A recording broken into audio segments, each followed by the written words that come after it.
pour analyser les enjeux et parler de ce qu'on va justement surveiller ce soir de plus près au Québec, je retrouve Joël Denis Bellavance, qui est journaliste à la presse, et Daniel Bélan, qui est politologue à l'Université McGill. Bonjour à vous deux. Merci d'être avec nous. C'est un plaisir de vous retrouver. Bonjour, Esther. Bonjour. J'aimerais revenir d'abord avec vous sur ces 36 jours de campagne électorale au Québec. Bon, on l'a dit, c'est une élection historique qui a été lancée en pleine pandémie, en pleine 4e vague de la COVID, en plein été. Je vous demanderais d'abord, quels ont été les moments forts, selon vous, de la campagne au Québec? Joël Denis, je commence par vous. Moi, le moment le plus fort, évidemment, ça a été et paradoxalement, ça a été le débat en anglais, la question qui a été posée à Yves-François Blanchet. Ça a tourné, en fait, ça marque un point tournant parce que ça a donné des ailes à la campagne du Bloc québécois qui avait connu des difficultés, comme vous l'avez expliqué dans votre topo, Esther. Donc, pour le Bloc, on s'est remis sur rail et maintenant, c'est devenu une sorte un référendum un peu sur l'identité québécoise, cette élection au Québec. Et là-dessus, le Bloc ne peut que faire des gains, à mon sens. Donc, ça a été un des moments forts. Et l'autre moment fort, je pense, ça a été le débat en français où M. Trudeau a quand même affirmé sa québécitude. Ça a quand même été un moment très important de ce débat et ça avait finalement permis au Parti libéral de stabiliser, consolider ses acquis au Québec. Et tout allait très bien jusque-là pour le Parti libéral, mais ça s'est gâté par la suite, quelques jours après, en raison du débat en anglais. Et il faut dire aussi que la campagne du Bloc, elle, avait mal décollé.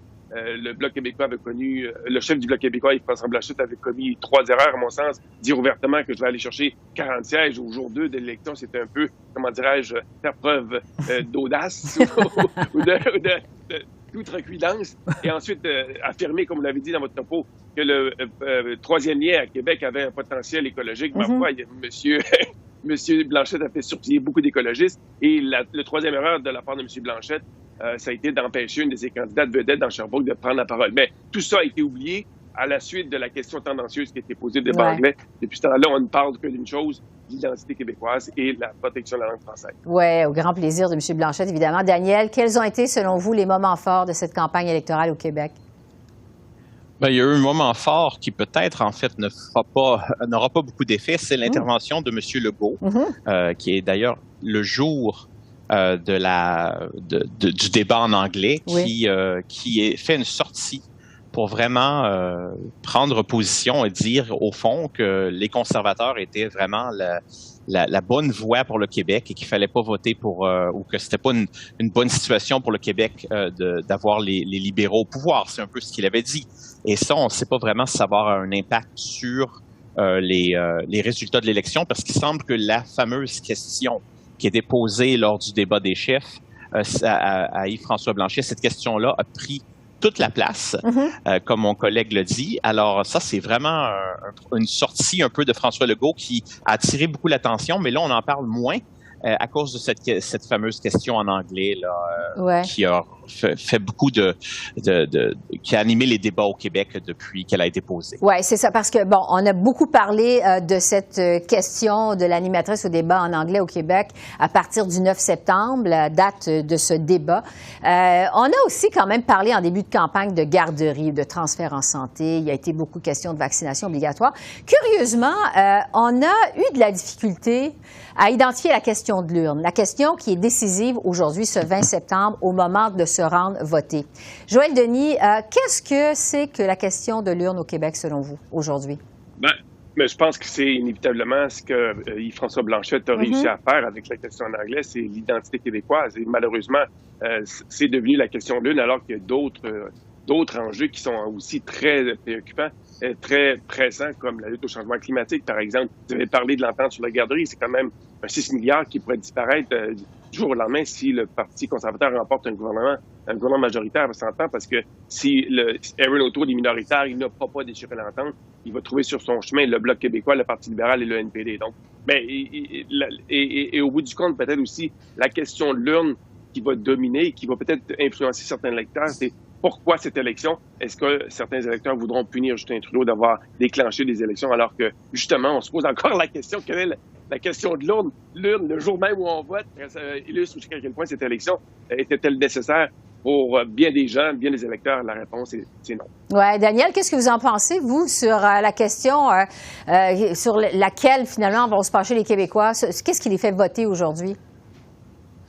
Il y a plus qu'une question, mais c'est sûr que la question principale, surtout quand on regarde les sondages, c'est est-ce qu'on veut que les libéraux retournent au pouvoir ou pas? Donc, c'est un référendum un peu sur sur Justin Trudeau et le gouvernement libéral. Et je pense que c'est ça la question. Et on voit que c'est très serré en ce moment. Oui. Alors, c'est important pour les gens aujourd'hui d'aller voter. Mais je pense que il y a plusieurs, ça dépend des groupes démographiques. Il y a des gens qui s'intéressent plus à l'environnement, d'autres qui vont réagir plus au sujet de l'identité nationale, justement la fameuse question du débat en anglais, mais d'autres qui vont voter parce que ils s'intéressent à des questions comme les garderies ou le financement de la santé. Donc, je pense pas qu'il y ait une seule question dominante. Mais je dirais une question principale, c'est celle, évidemment, de l'avenir de Justin Trudeau. Est-ce qu'il mérite de rester premier ministre et est-ce que les libéraux méritent de rester au pouvoir? Alors, évidemment, ça va être super intéressant à suivre ce soir. On le sait, c'est resté très serré entre les libéraux et les conservateurs tout au cours de cette campagne électorale. En fait, tous les sondages, à peu près, la marge était la différence entre les troupes de Justin Trudeau et celles d'Erin O'Toole, c'était dans la marge d'erreur. Sur ce qu'on va surveiller ce soir au Québec, parce qu'au Québec, c'est un peu différent. La lutte se fait surtout entre les libéraux et le Bloc québécois. Les libéraux qui détiennent actuellement 35 sièges au Québec. Le Bloc en a 32. Il y a donc des circonscriptions, et ça, on va surveiller ça particulièrement ce soir, qui pourraient basculer de l'un vers l'autre. Donc, partir des libéraux, aller au Bloc, et vice-versa. Joël Denis, quel comté vous allez plus particulièrement surveiller, vous, ce soir? Ben, moi, évidemment, c'est les comtés qui sont détenus par des ministres. Donc, Diane Leboutillier, dans Gaspésie et les Îles-Madeleines, c'est un comté que je vais surveiller. D'ailleurs, la Gaspésie pourrait peut-être annoncer une certaine tendance au Québec. Ça a été le cas en 2015, quand, par une grande surprise, on a vu Diane Leboutillier l'emporter. Il s'annonçait qu'il y avait une vague rouge au Québec. Il y a également la circonscription de Québec. Jean-Yves Duclos, c'est un autre ministre influent au sein du gouvernement Trudeau. Il l'avait emporté par à peu près 300 voix de majorité aux dernières élections. Donc, ça risque d'être très chaud là aussi. Et une autre ministre qui pourrait être en difficulté, selon moi, c'est Marie-Claude Bibeau, la ministre de l'Agriculture dans Compton-Stensted. Dans ce cas-là, il y a la montée du Bloc qui pourrait faire mal à Mme Bibeau, mais aussi les communautés anglophones qui est quand même assez importante dans cette circonscription, qui pourrait peut-être bouder cette élection parce que on trouve qu'avec la loi qui vise à moderniser la loi sur la langue officielle, on se sent abandonné. On trouve que les anglophones trouvent que le gouvernement Trudeau les abandonne à leur sort. Donc, il y a peut-être un petit vote de protestation qui s'introduira par des gens qui restent chez eux. Donc, on verra, mais c'est les 3 circonscriptions essentiellement que je vais surveiller ce soir au Québec parce que ça annonce des luttes assez intéressantes et qui pourraient affecter la composition du cabinet. Si ces ministres-là ne sont pas retournés à Ottawa, c'est sûr qu'il va falloir les remplacer si le gouvernement libéral de Justin Trudeau est retourné, mais avec un mandat minoritaire. Oui, effectivement. Daniel, de votre côté, quelle circonscription vous allez surveiller plus particulièrement? Près de chez moi, à Montréal, il n'y a pas tant d'actions que ça, de sièges super intéressants, sauf Hochelaga. Non, mais c'est très rouge. C'est très rouge, Montréal, en général. Il y a un comté, la dernière fois, qui a été au Bloc et un au NPD. Je pense que le comté d'Hochelaga, les libéraux l'ont emporté par une très faible majorité la dernière fois. Et le Bloc, ils aimeraient beaucoup remporter ce siège-là. C'est un siège qui, pendant de nombreuses années, a été évidemment au Bloc avant la vague orange. Il y a aussi Rosemont-la-Petite-Patrie, c'est le seul comté NPD qui reste au Québec. Donc, évidemment, avec M. Alexandre Boulris, le Bloc aimerait bien remporter ce comté-là, mais je pense que M. Boulris a beaucoup de soutien, pas seulement parce que c'est pas parce qu'il est vraiment du NPD, mais il a ses propres appuis au sein de militants de Québec solidaire ou de gens du mouvement ouvrier qui l'aident. Et donc, je pense qu'il est dans une assez bonne position, mais c'est sûr que on va surveiller les résultats pour voir s'il réussit à se maintenir.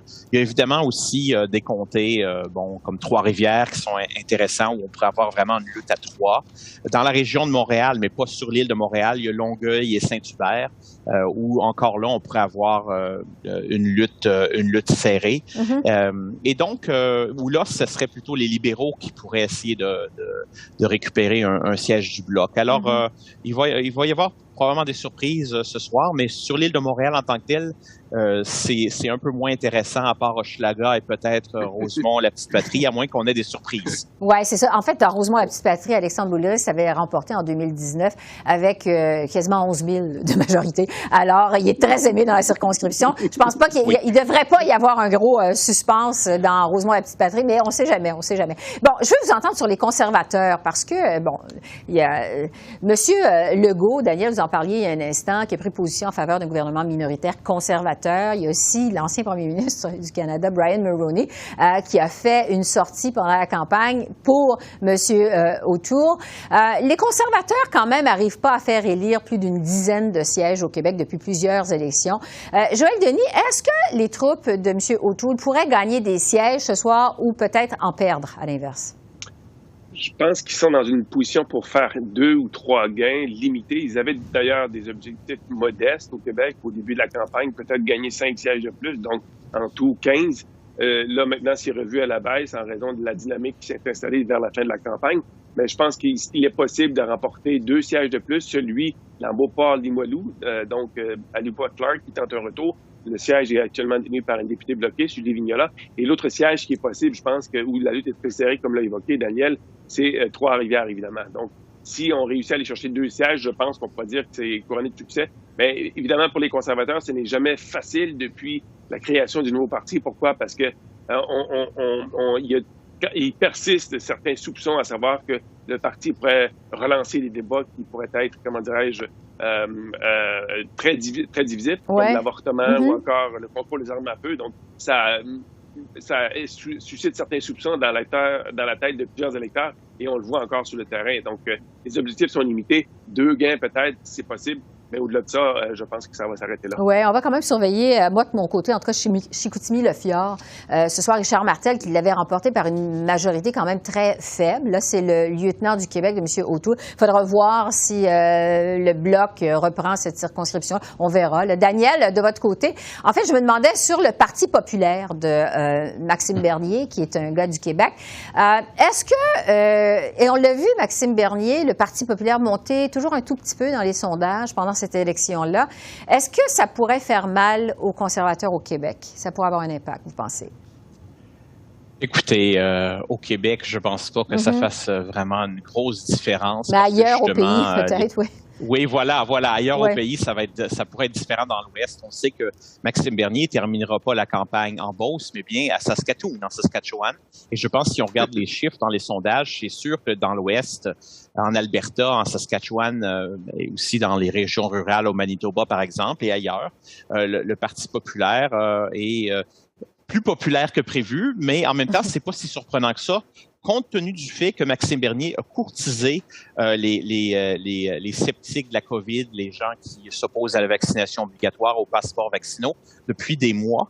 Et donc, ça rapporte. Et aussi, le mouvement vers le centre qu'a effectué Erin O'Toole a aliéné certains conservateurs purs et durs, surtout dans l'Ouest, qui peuvent se tourner vers le Parti populaire parce qu'ils pensent que, bon, O'Toole est allé trop vers le centre et qu'il a un peu trahi la cause conservatrice. Bon, il nous reste quelques minutes. Évidemment, tous les sondages dans cette campagne électorale, ou à peu près tous, en fait, tendent vers un gouvernement minoritaire ce soir, plus probable libéral que conservateur. Je me demandais, qu'est-ce qui pourrait être une surprise pour vous ce soir, Joël Denis?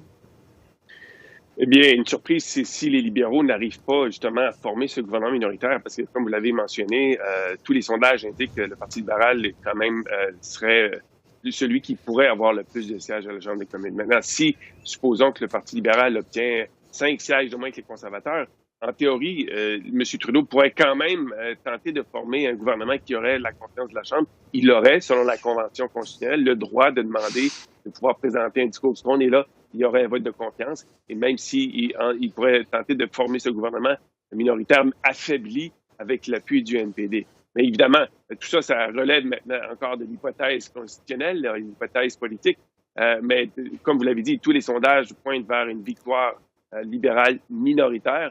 Moi, je m'attends à ce que ce soit un gouvernement minoritaire affaibli. Donc, ça annonce des lendemains mouvementés pour tous les partis politiques et même pour l'ensemble de la société canadienne. Daniel, qu'est-ce qui pourrait être une surprise pour vous ce soir? Est-ce qu'on pourrait avoir se retrouver avec un gouvernement majoritaire? Je pose la question comme ça. C'est ce que j'allais dire. Ouais. Ça pourrait être une grosse surprise. Ça pourrait se produire, théoriquement.